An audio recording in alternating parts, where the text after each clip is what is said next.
Alan Archibald's with us today, our movie reviewer. He is reviewing Halloween Kills, the latest in the trilogy with Jamie Lee Curtis, who spends most of her time in the hospital in this one. She's just kind of in a hospital bed most of this time. But, Lan, it's kind of weird because it's one of the few movies I've ever thought you don't really need much setup as far as the plot, right? Yeah. Basically, this takes place literally immediately after the first Halloween. Jamie Lee Curtis, her daughter, who's played by Judy Greer, and her granddaughter, played by Andy Matichak.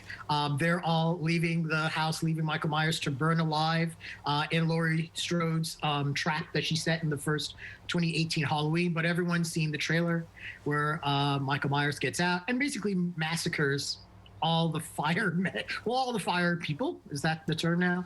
Anyways, he gets out, and the title is what happens in the movie. It's Halloween Kills. And he kills a lot. He kills. So here's the thing. I'm realizing the split, or at least I'm starting to understand the split in the Halloween fan base. And it goes by what you enjoy in your horror movies.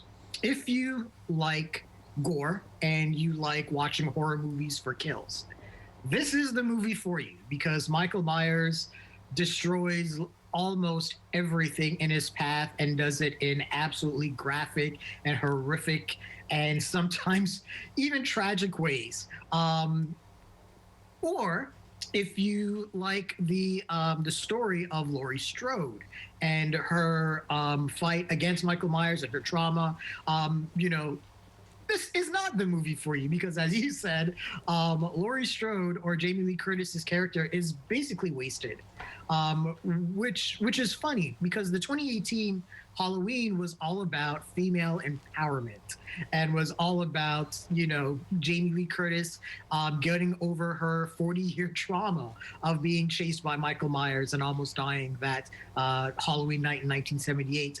Well, this movie completely reverses that and takes our main hero, and just puts her in a hospital bed while our main villain just destroys the town. Now, there are a couple things that are very interesting that happen in this film. One, the movie does get into mob mentality. Anthony Michael Hall plays Tommy Doyle. Tommy Doyle from the original. He's a grown-up Tommy Doyle from the 1979 Halloween. And obviously he remembers what happened that Halloween night. He finds out that Michael Myers is still alive, and he gets a lot of the town together, and they form a mob. And it's literally mob justice, where they're trying to find Michael Myers, but they're chasing after someone else. I'm not spoiling anything. I don't care, and I'm going to explain why. And then there's another really cool element that was introduced with Judy Greer's character, Jamie Lee Curtis's daughter, in the film anyways. And kind of her denial of everything that's happening, but at the same time, there seems to be a violent undertone within her that seems to be growing. I'm not going to spoil anything.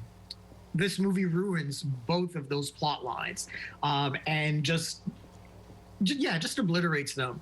And this is one of those movies where the ending makes or breaks it.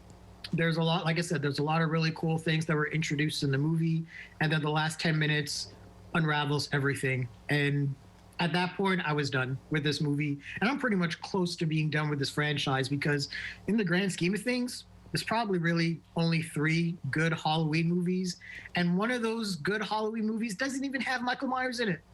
How many Lenny's do you give this? Yeah, I'm giving this 1. Wow. I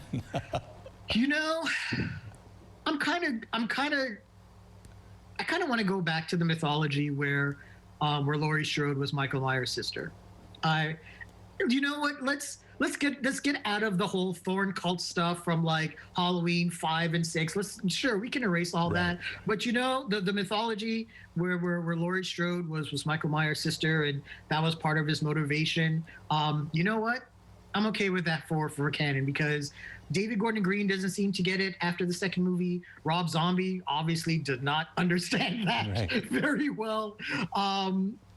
let's just go back. Let's just give it back to John Carpenter. Let's just have him just take care of it, because it seems like he may be the only one that really understands the shape or Michael Myers. Watch it with a friend and make fun of the townsfolk. Make fun of this movie. There you it's go. Horrible. Thank you, Len. We appreciate it. Thank you. You bet. Nice chatting with you. We'll be back right after this.